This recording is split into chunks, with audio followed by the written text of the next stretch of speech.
백전백승 천기대유제 29회차 서길보입니다.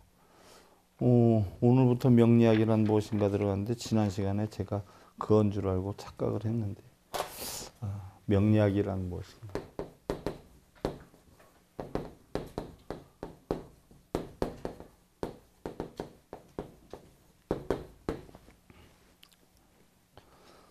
자, 합장들 하시고요. 오늘은 중용에 있는 글귀 하나 우리가 새겨보고 들어갈까요?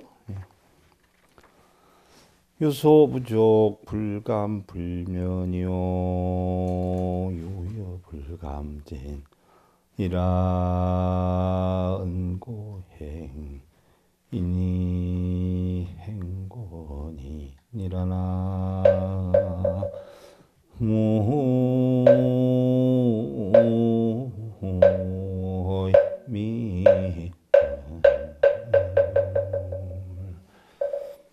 모자람이 있을 때는 힘써 행을 하고 만일 말을 하게 되면 말을 조심해야 된다라고 했어요. 말은 행동을 염려하고 행동은 말을 염려해야 된다. 말과 행동이 어떻게 돼요? 서로 견줄 줄 알아야 돼요. 말은 행동을 살펴야 되고 행동은 말을 살펴야 돼. 그래서 행동하지 않을 말을 해서는 아니 되고 말을 해야다라고 하면 또 행동을 안 해서는 아니 된다는 이야기예요. 여러분들 도산 안창호 선생님 잘 아시지요? 그분이 사실은 굉장히 강직했던 분이고 신의가 아주 대단했던 분이세요. 뭐 강직했기 때문에 뭐 일을 저질러서 애국자가 되기도 했지만 나에 걸맞지 않게 굉장히 고지식하고요. 한번 자기 내뱉은 말에 대해서는 책임을 질 줄 알았다라고 하죠. 또 아기들을 참 좋아했다라고 하는데 어느 집에 놀러 갔는데 그 아기를 이뻐하다 보니까 그 아기가 아무래도 자기 이뻐하니까 가까이 와서 놀려고 하겠죠. 무릎하게 앉기도 하고 모처럼 이제 말동무 해주니까 가지 말라 그러고 선생님 가지 말라 그러니까 바빠서 가긴 해야 되겠는데 어떻게 해요? 그러지 말고 내가 오늘 갔다가 바쁜 일이 있으니까 갔다가 어린이날 아저씨가 선물 하나 사들고 다시 찾아올게. 가지 말라고 그렇게 하다 이제 결국 어린이날 선물 하나 사들고 찾아온다는 얘기에 풀어줘요. 그래서 안창호 선생이 허겁지겁 나와서 일을 봤는데 어린이날이 됐는데 그 상황에서는 안창호 선생이 일본 헌병대에 쫓길 때예요. 엄청 쫓길 때. 그래서 밖에 나갔다라고 하면 너무 위험한 어떤 입장이었는데도 옆에서 주변 사람들이 못 나가게 하는데 도저히 안 되겠다. 왜요? 애기하고 한 약속이 있기 때문에 그 아이가 얼마나 기다리겠냐는 이야기예요. 그래서 결국은 점심때 지나서 한두 시쯤 숨어서 나가게 되지요.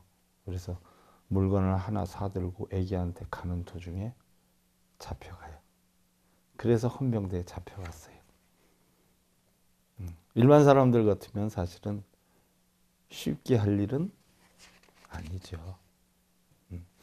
역사적으로 대부분 그 훌륭한 인물들 보면 참 그런 대단한 인물들 많아요. 옛날에 그 조선시대에 최창우라고 하는 사람이 부대사까지 올라가긴 했는데 젊어서 사연이 있었죠. 사연이 뭐냐 하면 말을 타고 한번 지나가는데 그 아버지가 삼정승 중에 한 분이셨어요. 아, 이름이 갑자기 생각이 안 나는데 삼정승 분의 한 사람이었는데 그 아들인데 그 아들이 18살 때인가 그럴 거예요. 18살 때. 20살 때인가 18살 때인가. 근데 말을 타고 지나가는데 갑자기 자기 말귀를 잡아요. 그러면서 웬 어른이 정중하게 절을 하고 그러니까 도대체 뉘신데 저는 알지도 못하는데 절을 합니까? 아, 저는 요 앞에 종이집, 그러니까 종이를 옛날에 그 한 집 하는 집 장사를 하는데, 사실은 제가 이런 걸 해서 보잘것 없지만 저희 딸이 올해 16인데 생긴 것도 흉하지도 않고 나름대로 글 공부도 해서 글도 알고 지혜 좀 있는 아이인데, 꿈에 자기네가 가장 소중하게 여기는 한지가 있어요. 이름이 무슨 봉황지? 무슨 한지가 있는데, 그 한지에다가 글을 써가지고 과거 급제하는 그런 사람의 꿈을 꿨는데, 그 꿈속에서 과거 급제하신 분이 선비님이라고 빨리 나가서 저분을 모셔달라고 해서 뛰어나왔습니다. 사실은 일주일 전서부터 우리 아이가 저 창틈새로 밖으로 내다보면서 그와 같은 사람이 지나가면은 모셔달라고 부탁을 해서 자기가 뛰어나온 겁니다. 불편하시겠지만 저희 집에 잠깐 들르시면 어떻겠습니까? 그러니까 그 소년이죠. 소년, 청년 뭐 되기 전에 들어가요. 들어가니까 이미 벌써 준비를 다 해놓고 딸이 인사를 하고 보니까 그 절색이 의류 흉내할 수 없이 아름다워요. 벽에서 그 아끼던 그 한지를 갖다가 그 아주 잘 간직해서 쌌던 걸 펴서 드리면서 여기에다가 시험을 보면 합격하실 수 있으리라. 제 생각은 그렇습니다. 대신 조건이 있습니다. 이 한지를 가서 쓰셔서 과거급제를 한다면 소인을 본부인도 좋고 첩실이라도 좋고, 왜? 양반집 자녀가 아니니까 첩실이라도 좋으니까 굳이 불러서 제 평생을 책임져 주신다 하면 감사하겠습니다. 이걸 갖다 써서 할 것 같으면 그렇게 하고, 그럴 자신이 없으면 이 종이 가져가지 말라는 얘기죠. 그러니까 청년이 근데 그렇게 하리다. 참 너무나 감사하고, 그걸 가져갔으면 합격이 된다 하니까, 그러지 않아요?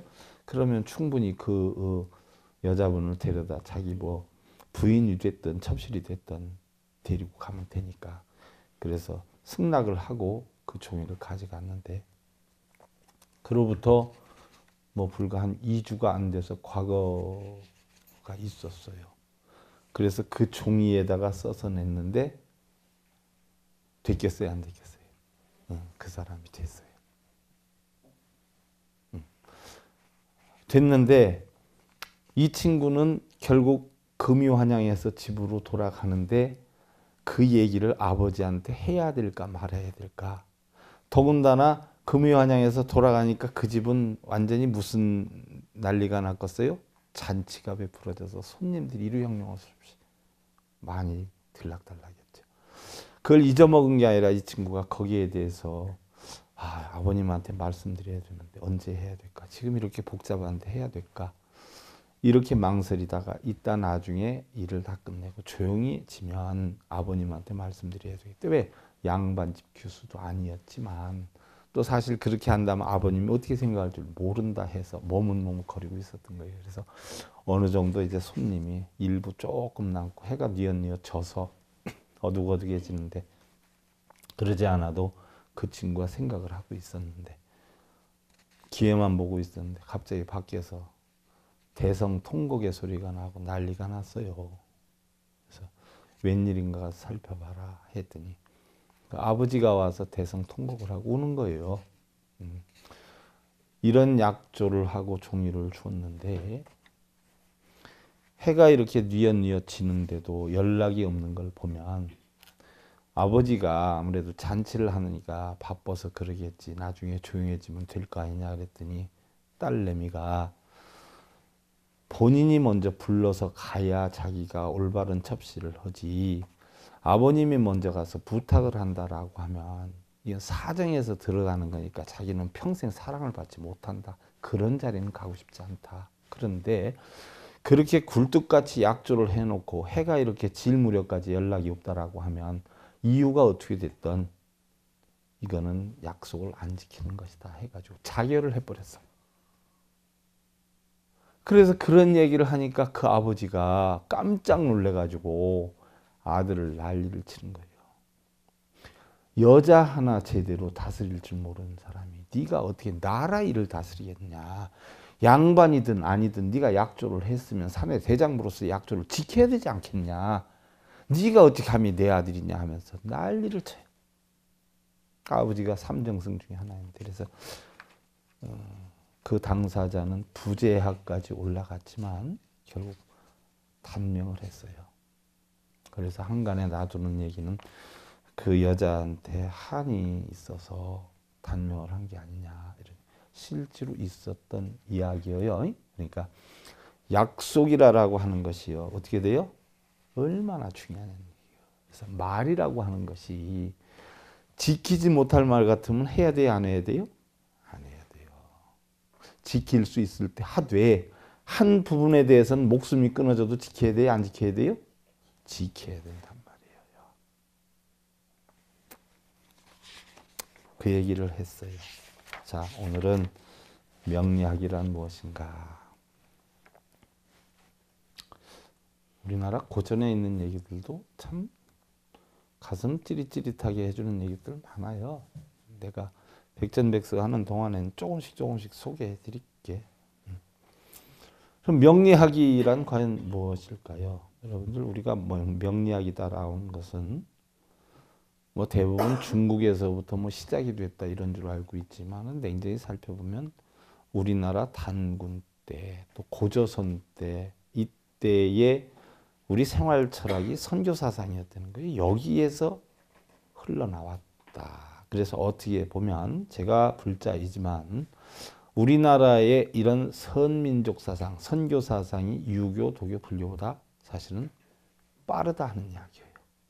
근데 문제는 뭐예요? 우리는 맨날 속국이었어요.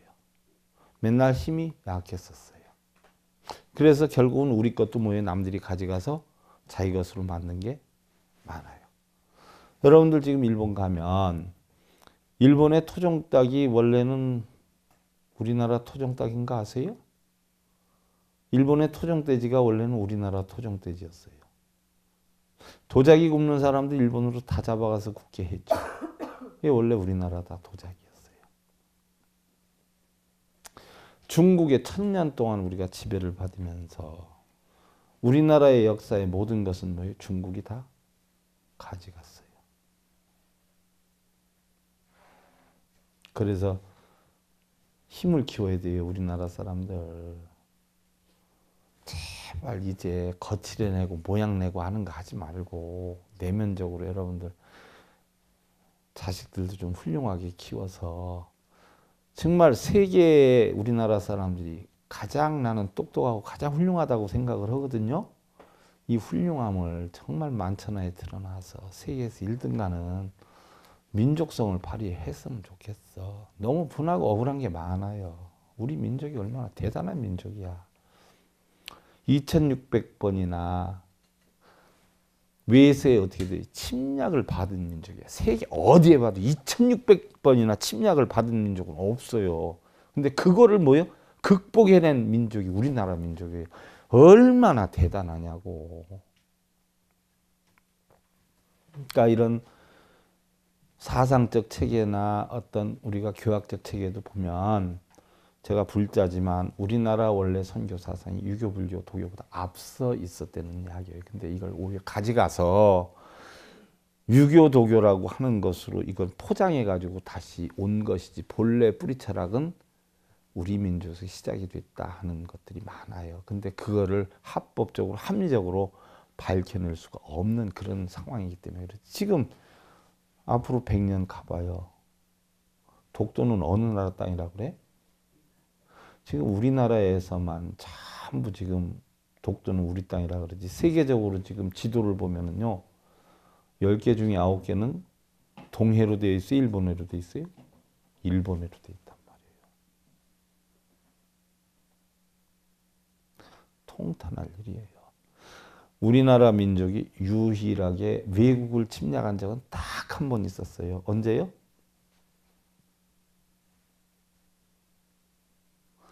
대마도 뺏은 거 딱 한 번뿐이 없어.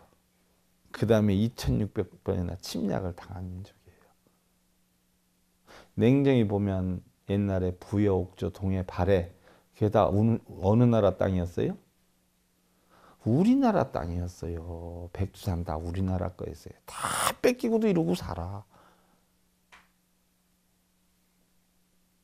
그럼 이제 힘이 없어서 그걸 힘으로 못 뺐으면 어떻게 돼요?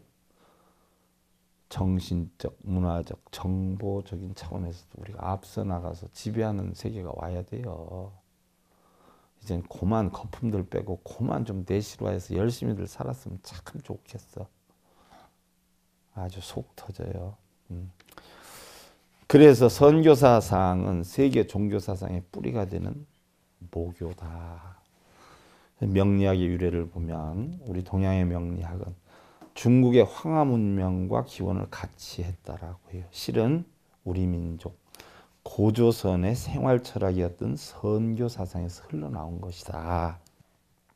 그래서 선교 사상은 유교, 불교, 도교, 기독교 등 세계 종교 사상의 뿌리가 되는 모교라고도 한다.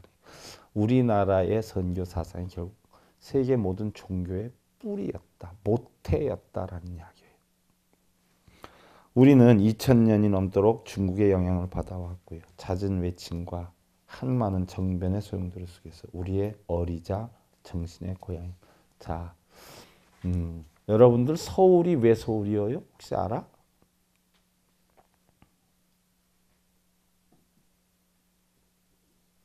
서울이 왜 서울인 줄 알아요?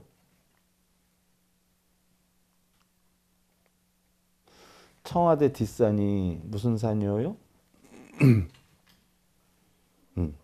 그러면 겨울에 눈이 오지요. 눈이 와. 그러면 청와대 앞쪽은 녹아요, 안 녹아요? 그게 어느 향이에요? 청와대가 남향이란 말이야. 그 자리를 누가 잡았어? 무학대사가 잡았잖아. 정도전이가 키워서 마무리를 쳤잖아. 무학대사 내쫓고. 경복궁 자리. 그러면 눈이 오면 그 인왕산이죠? 그 남산 쪽에서 바라보는 양지가 바르기 때문에 앞쪽은 눈이 다 뭐예요? 녹고 뒤쪽은 뭐예요? 눈이 안 녹았어. 그럼 경계가 딱 쓰지요? 그게 울타리야. 무슨 울타리? 눈이 녹고 안 녹고의 울타리. 그래서 설울이야. 설울. 그래서 설 울타리 안에 눈 녹은 데는 뭐예요? 문안. 그 밖에는 뭐예요? 문밖. 그래서 4대 문을 바로 설울을 기준으로 해서 지은 거야. 그래서 설울 발음하기 힘드니까 뭐예요? 서울이 된 거예요. 참고로 아셔나 쓸모 있어요. 그럼 여러분들 왜 이걸 얼굴이라고 그래? 이걸 왜 얼굴이라고 그래요?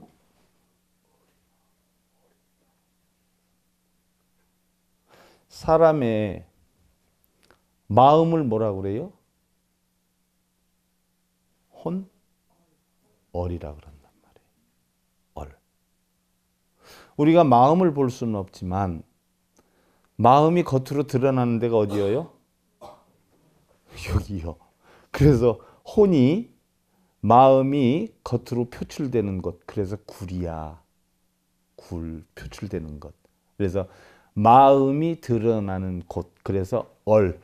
혼이 마음이 드러나는 곳. 그래서 얼굴이야. 그래서 얼굴을 보면 저 사람이 기분 좋은지 나쁜 줄 알지요. 얼굴에 씌여 있다라고 하지. 그게 무슨 뜻이야? 그 사람의 마음이 좋다 나쁘다 하는 게 어디에 씌여 있어요? 여기에 씌여 있어. 그래서 이걸 얼굴이라는 거예요. 그 얼이야. 무슨 얘기인 줄 알겠어요? 우리의 어리자 정신의 고향인 선사상의 맥이 끊겨서 민족사의 정통성까지도 제대로 못 찾는 지경에 이르렀다. 일제 통치 36년의 맥락 위에서 변조된 여건이고 보니 중국 자료의 연관 속에서 우리의 역사를 알 수 있을 뿐이다. 왜? 우리의 역사가 될 만한 건 일본에서 다 가져갔어요. 그전에는 중국에서 다 가져갔어요. 도대체 흔적이 없어요. 그거를 되살피려고 하니까 우리나라에서는 뭐라 그랬어요? 미신이라고 했어요. 그래서 왕후천 축국전도 뭐예요? 본래는 중국에서 발췌를 했는데 누가 가져갔어요? 불란서에서 가져갔잖아요. 우리나라 주려고 했는데 그 미신이다 해서 안 받아들였잖아요. 뭔지도 모르고. 그 왕후천 축국전이야. 해초가지. 루브르 박물관에 있어요. 이게 도대체 될 일이냐고. 그러니까 얼빠진 놈들만 있었어. 얼빠진 놈들만. 얼마나 얼빠진 놈들만 있었어요. 일제 36년사 겪고 옛날에 일제 통치하에 혈서 썼던 놈들이 욕만 나오네. 정권 바뀌고 나서 어떻게 돼요? 아부하고 아는 척해서 대한민국의 높은 자리 다 차지했잖아요. 옛날에 모 대통령 시대 때 각 부처 장관이 다 그런 놈들 아니에요.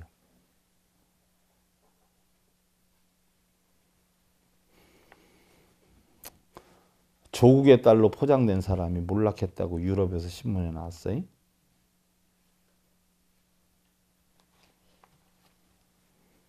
알만한 사람 알 거예요. 본래 선사상의 골격에는 여러분들 잘 알 거예요. 천부경, 오행론, 구월소서 이 3대 경문이에요. 원래 선교 사상. 천부경 보셨어? 못 보셨어?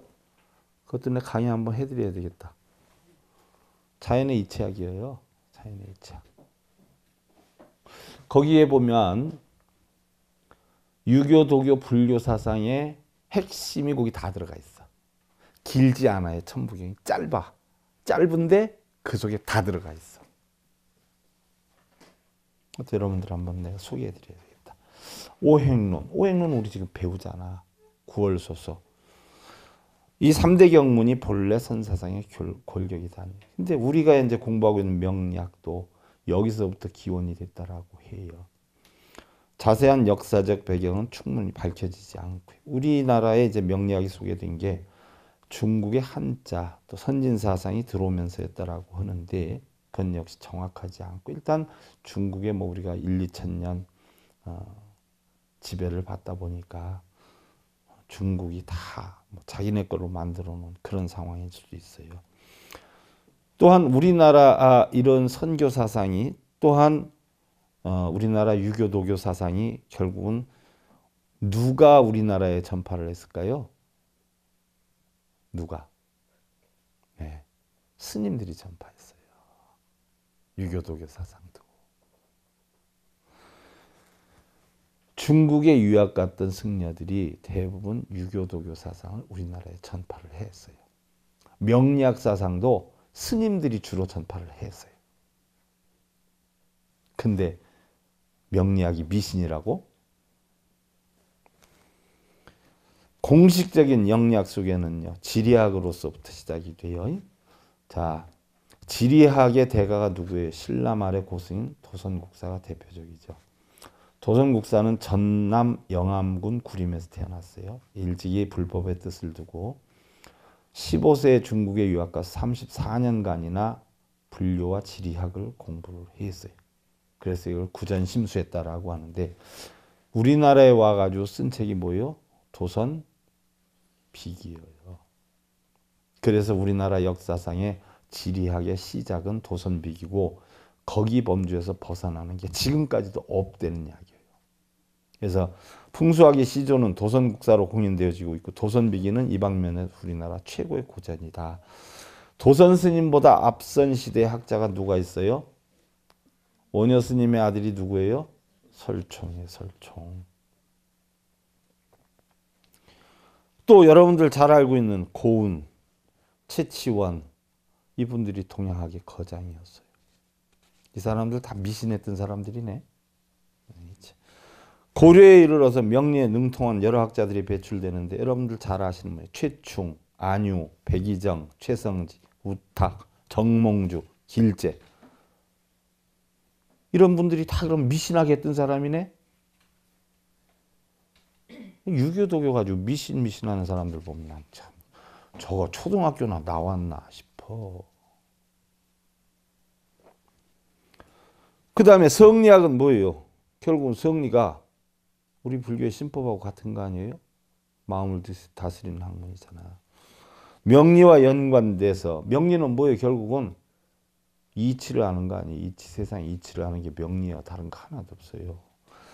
사서삼경 속에 역경이 차지하는 위치는 매우 대단하였다라고 하는. 조선시에는 무엇보다도 무학대사를 꼽을 수가 있는데 대사는 일찍 불가에 들어와서 불법, 지리, 인상, 사주학에 능통했다. 무학대사 대사가 아니라 무학무당이네. 태조 이성계가 장차 왕이 될 꿈의 해몽이나 한양천도에 관한 전설은 꽤 많이 알려져 있다. 그렇지 않아요? 어떤 꿈이었을까요? 그때 태조 이성계가 어디에서 꿈을 꿨을까요? 언제 한번 제가 말씀드렸는데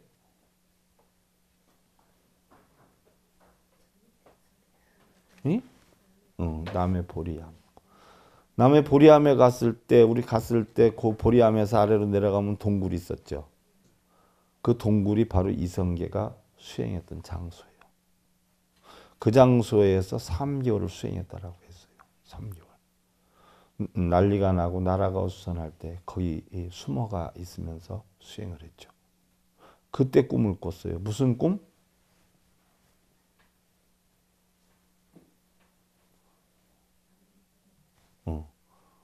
양뿔이 부러지고 꼬리가 잘라지는 꿈.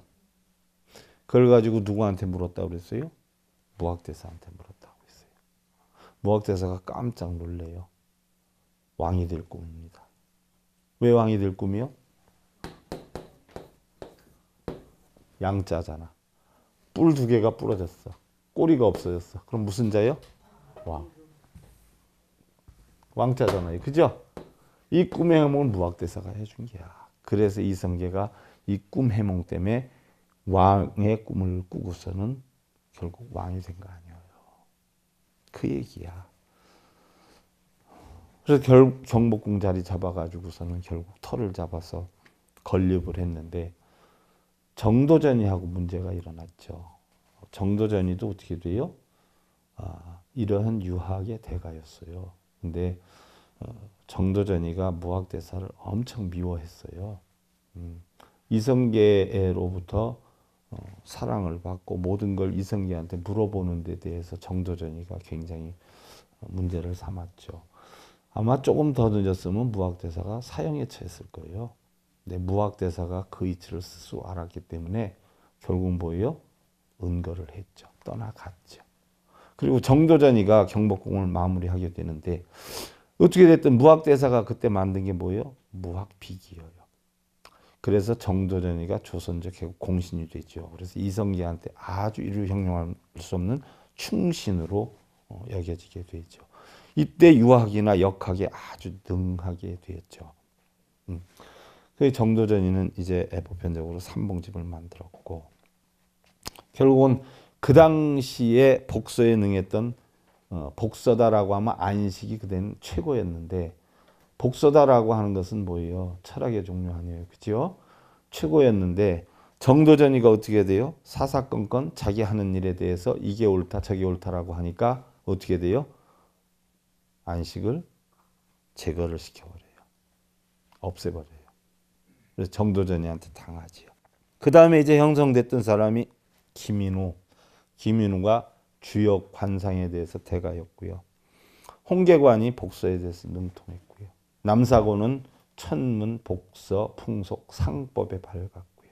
그 다음에 여러분들 많이 아는 이번신, 전우치, 토정 이지함, 퇴계 이황선생, 율곡 이이선생. 이 사람 다 무당들이네. 미신했으면. 이런 사람들 이름은 알죠? 그 미신이라고 하는 사람들도 이 사람들 이름은 알 거야. 초등학교 나왔으면. 도대체 무지해서. 또 불가에는 누가 대가였어요? 서산대사, 사명대사. 명리학의 전성기가 명종 선조 때인데 이때는 외침에 시달리고 괴로웠던 때예요. 그지요? 선조 때 임진왜란, 병자호란 막 이런 거. 조선 중기 이후 세상의 난도를 바로잡기 위해서 누가 나와요? 토정 이지함의 토정비결이 나오죠. 토정 이지함 선생은 국가 내란죄로 해가지고서는 결국 강화도에 유배를 받죠. 그래서 글을 쓰면 안 되기 때문에 글을 못 쓰게 하기 위해서 뭐예요? 흙으로 만든 항아리에 물을 맨날 이고 다니게 했어요. 그럼 글을 못 쓰잖아. 그래서 밥만 먹으면 이걸 돌게 했어요. 그래서 그 사람 별명이 항아리에 물을 이고 다녔다 해서 토정이요, 토정. 그래서 토정이요. 물 항아리를 이고 다녔다. 하지만 지금까지도 새해에는 토정 비결이 굉장하지요. 또 조선 중기 이후에 형성됐던 게 정감록. 정감의 종친인 아비와 이비와 문답형식으로 되어 있다. 근데 지금 있는 정감록은 이본이 많다는 거예요. 또 풍수지리에 근거해서 피난지와 역대왕조의 내력을 적고 있는데 사실은 도선비기를 모방한 천술에 불과하다. 그것도 못해는 도선비기였다는 이야기예요. 후반에 이제 첨삭된 부분이 많이 있음에도 불구하고 정감록 신앙은 지금도 대단하고 그 밖에 여러분들 정인홍, 허임, 허준, 조분국 그 유명한 일지대사, 이리대사, 법흥대사 근래의 명약 명사들도 대단히 많은데 일제 통치와 유교를 겪으면서 침체 시기가 계속되고 이때만 해도 천박한 학문이다. 왜 천박한 학문이라고 됐을까요? 우리가 천박한 학문으로 만들었을까요? 일제 강점기 때 일본 사람들이 우리나라에 내려오는 건 뭐예요? 믿지 말아라. 우리나라 전통대대로 내려오는 사상은 믿지 말아라 해서 미신이라고 그랬어요. 너 미신 그랬단 말이에요. 미신 믿지 마. 우리나라 사상을 하면 뭐예요? 제일 천한 사람 이렇게 만들어 버렸어요. 그래놓고 자기네 뭐예요? 미신을 갖다가 전국 32개 사찰에다가 심어놓지요. 그래서 우리 불교에서 빌고 기도하고 하는 사상이 일본 사람들이 미신 사상에 집어넣어서 만든 거예요. 왜? 우리나라 민족이 자기 의지와 노력으로 살아가면 자기네가 지배하기 힘들기 때문에 우리나라의 혼을 다 빼버리기 위한 정책으로 그래서 3대 사상을 했잖아요. 단발령 내렸고 창씨개명했고 종교개혁 했잖아. 종교개혁이 뭐예요? 우리나라 내려오는 건 전부 미신 믿지 마. 그리고 자기네 미신을 심었잖아요. 그러니까 미신하면 다들 이미신인 줄 알아. 아니에요. 우리나라 전통사상이 미신. 그것도 모르고 미신. 아이고 참 번지수가. 그래서 이때는 천시화했어요. 그래서 오히려 이런 학문이 뭐예요? 발전이 안 되고 침체기에 들었던 거예요. 이때 사실은 중국의 두낭굴에서 발견된 우리나라 민족 역사도 하나도 안 받아들였잖아요. 그래서 다 간 거 아니에요. 천박한 학문으로 외면되어 왔던 것이 대단한 비극이 아닐 수 없다. 지금은 참고 고소문헌도 많이 실종되어 있는 실정이고 다시 젊은 사람들이 대학교에서 새로운 바람이 일어나고 있어 희망적인 상황이 아닐 수는 없다. 그러나 여러분들 똑바로 알아야 돼. 운물한 개구리는 어떻게 돼요? 바다에 대해서 말할 수 있어요? 없어요? 못해야. 여치와 매미가 겨울을 말할 수 있어요? 없어요? 참 운물한 개구리, 여치와 매미 같은 인간들, 미신이라고 하는 인간들 다 그런 인간들이에요. 하루살이가 어떻게 금운과 초생달을 알아요? 그리고 세상에 가장 미개지는 어디요요? 아마존강의 원주민 지역이나 아프리카 원시림 지역이 아니라 바로 자신의 모자 밑이라는 이야기예요. 명약은 이렇게 해서 시작이 됐어요. 자, 미신이든 아니든 상관없어. 여러분들이 활용해서 여러분 바른 삶에 도움이 되면 여러분들 쓰는 거고 바른 삶에 도움이 안 되면 어떻게 돼요? 버리는 겨. 시장에 갔는데 내가 마음에 안 든다고 시장 물건 다 없앨 수 있어요? 없어요? 뭐 내 필요한 것만 갖다 쓰면 되지. 뭘 미신이 어쩌니 배쳐가고 이래. 꼴값들을 떨어요. 그렇지 않아요? 여러분 호신부에 대해서 배워보니까 호신부가 미신이었던가? 세계적인 예술이에요. 단지 내가 필요하지 않으면 뭐예요? 안 하면 되고 내가 필요하면 하면 돼. 내가 술 안 먹는다고 내가 술공장 가서 다 불질러야 돼? 아니잖아. 내가 담배 안 핀다고 전매청 가가지고 다 불살라? 아니잖아. 자, 명리학의 종류로 넘어가면요. 여러분들 60페이지. 규장, 황제내경, 역경, 음양오행과 운명론, 명리학의 체계, 인상학, 지리학, 다 쭉 나오죠? 천문학 쭉 나와. 그래서 과연 명리학에 이런 내용들이 뭔 내용인가? 여기에 대해서도 우리가 좀 어느 정도는 알고 넘어가야 돼요. 무슨 얘기인 줄 알겠죠?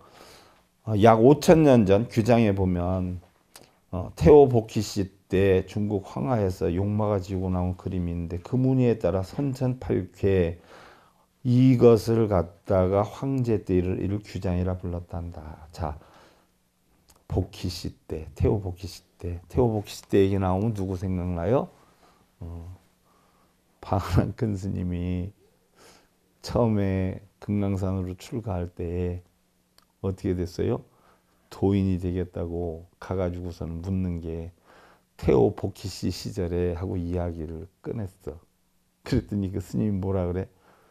행름노사인가 그랬잖아요. 저 미친놈 아니냐? 무슨 헛소리냐? 무슨 태오복희야?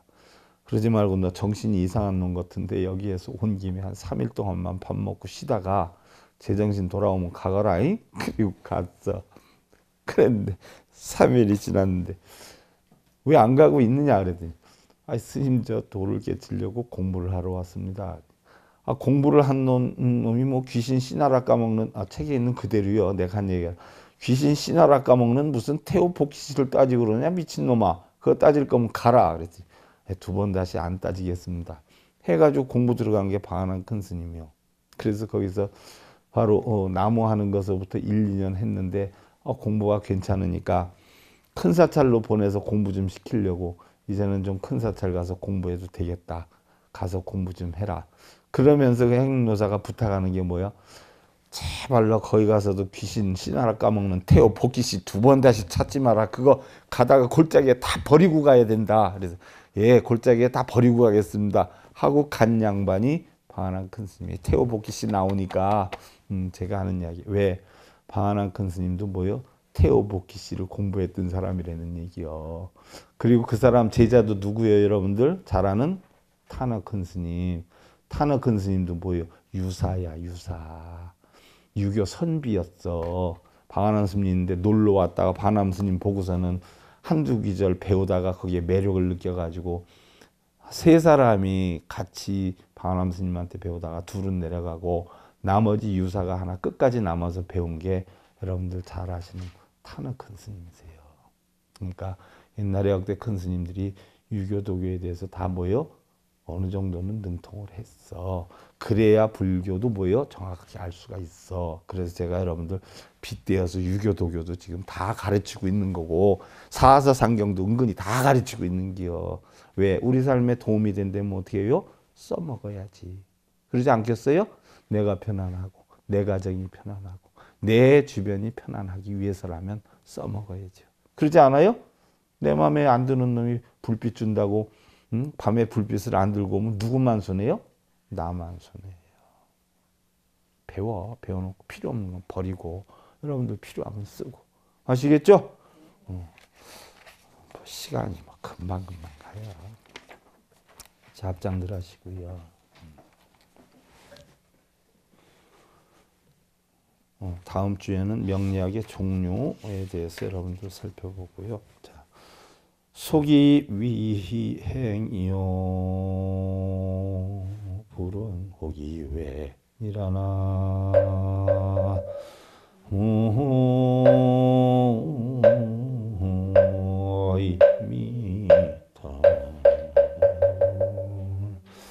중용에 있는 이야기예요. 자, 아버지는 아버지 역할을 해야 되고 어머니는 어머니 역할을 해야 돼요. 자식은 자식 역할을 해야 돼. 회사에서도 사장은 사장 역할하고 과장은 과장 역할하고 직원은 직원 역할을 해야 돼요. 직원이 사장 노릇을 해서 안 되고 사장 할 일을 해서도 안 되고 사장이 자기 문 벗어나서 직원 할 일을 해서도 안 되고 그렇지 않아요? 아내는 아내의 도리가 있고 남편은 남편의 도리가 있어요. 그래서 자기가 현재 처해 있는 위치에 따라 자기 일을 행할 줄 알아야지 자기 본분을 벗어난 일을 해서는 아니 된다는 이야기예요. 무슨 얘기인 줄 알겠어요? 각자 처해진 일에 대해서 자기 본분에 충실해라. 자기가 아닌데 관여하면 어떻게 돼? 다 월권행위라는 이야기예요.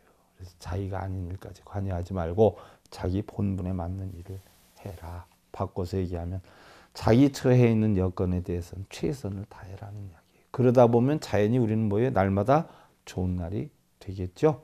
여러분들 날마다 좋은 날 만드시고요. 백전백승 천기되어 제 29회차 서기를 보냈습니다. 감사드립니다. 선물해 주십시오.